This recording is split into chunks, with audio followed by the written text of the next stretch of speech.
is the Celebrity Afterlife Report podcast.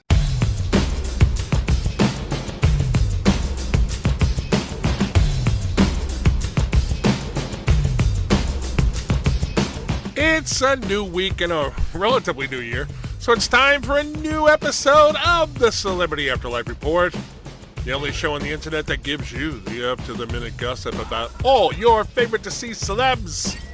I'm your host of Celebrity Medium, and it is my job as well as my pleasure to bring the latest and hottest scoops from the next world directly to your ears.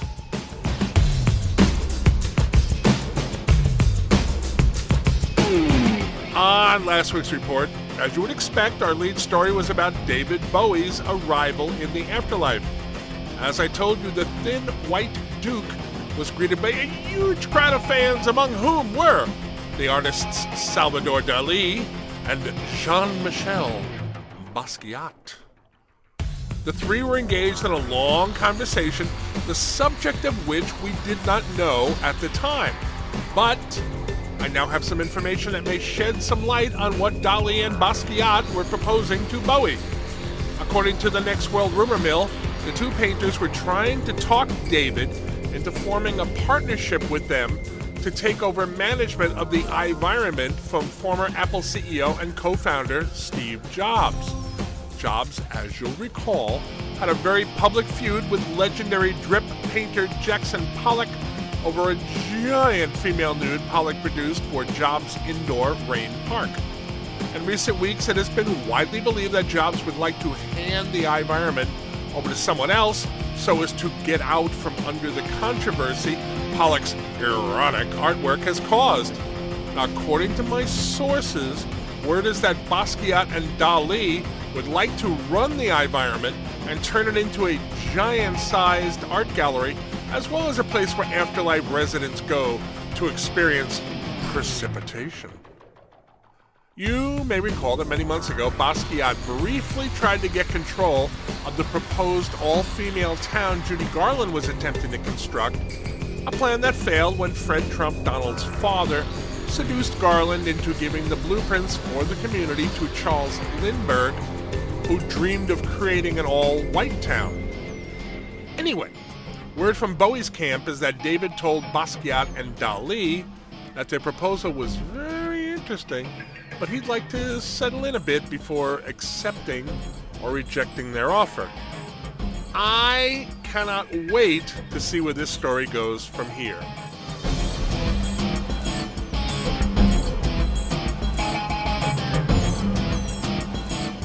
Regular listeners to the report know that for some time now, Merv Griffin has been doing a talk show with co-host Tammy Faye Bakker in the Next World. The show has generated a lot of public attention for its practice of booking the most controversial guests available.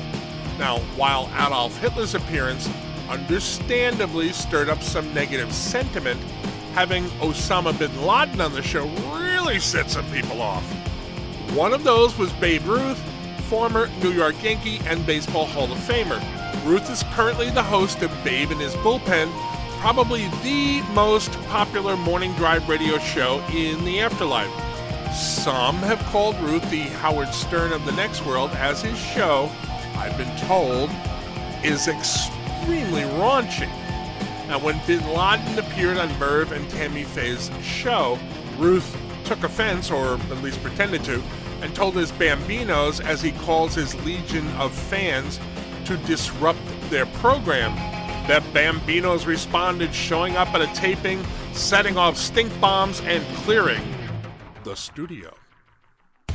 I'm now told by my afterlife sources that since then, Merv and Tammy have been in reruns, allegedly afraid to return to their studio lest the Bambinos attack them again. Word is that Griffin and Bakker have been hiding in the home they now share and are surrounded by bodyguards on the rare occasions when they venture out in public.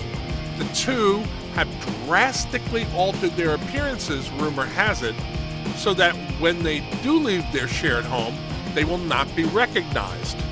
One of my sources says he has been approached by tabloid newspapers and gossip magazines to try to get a picture of them in their disguises for publication. So far, the source tells me he has been unsuccessful.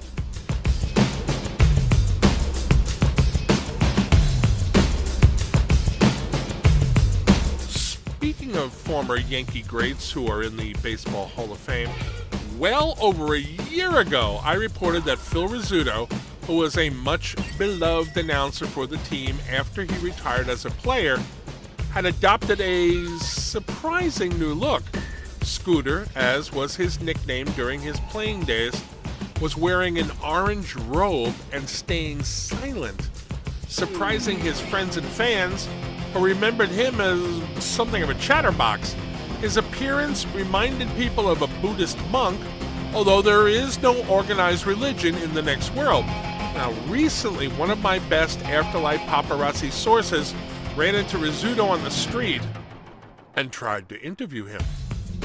I'm told that Rizzuto refused to answer any questions or make any sound at all, but had what my source described as a beatific smile on his face the whole time. He did, however, oblige the source by signing an autograph for him. It said, "All is all, best wishes, Phil Swami Rizzuto." So, I don't know, make of that what you will.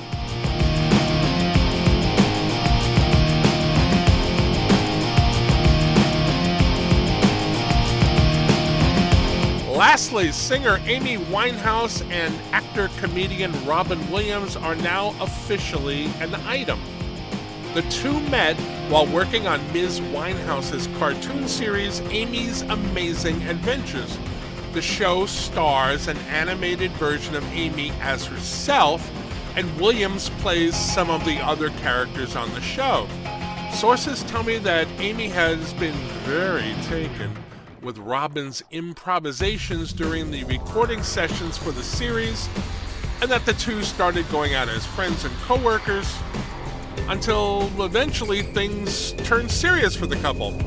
Word is that the producers of the cartoon are thinking about incorporating the romance into the show somehow by making their characters fall in love. And, given how their times on the earthly plane ended, it's kind of nice to see things working out better for Amy and Robin in the afterlife. I'm sure you join me in wishing them the best of luck.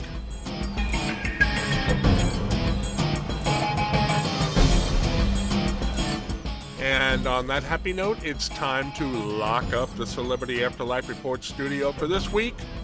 Please come back next week when I'll have more up-to-the-minute gossip about all your favorite celebs. I would appreciate it if you would help spread the word that the report is available for free on iTunes. I am the Celebrity Medium. Thanks for listening.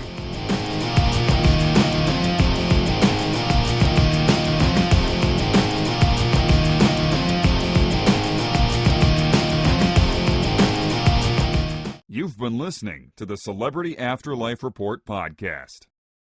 To ask a question about your favorite deceased celebrity, call 818-3-MY-DREAM.